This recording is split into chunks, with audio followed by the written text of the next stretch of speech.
iskale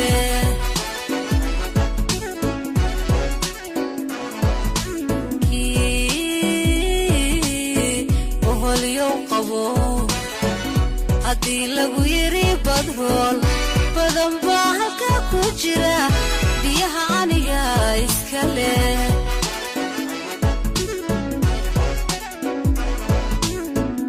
qarankani baa ma noqon dhulkayguna baa ma galo wadayduna iib ma aha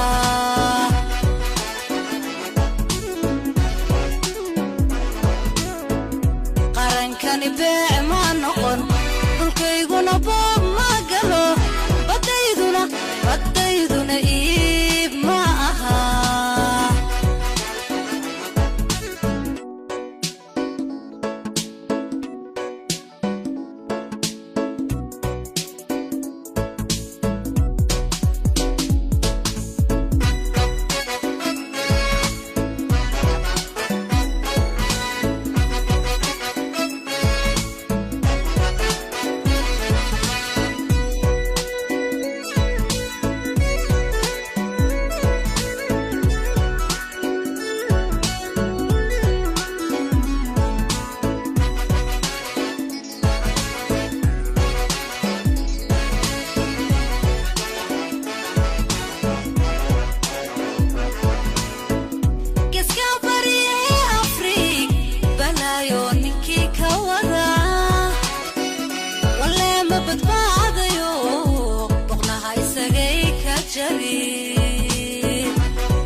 والله هو قيرودا horta heeskaasi marka xitaa aniga qaad marka meel ka maqlo waa qeyrooda sababtoo ah heeskaasi wuxuu difaacayaa badda Soomaaliya waa Soomaaliya hadlayso marka la soo koobi karo dareenkayga sidoo noqdo marka aan qaadayo ama aan maqlo meel ka shidan tahay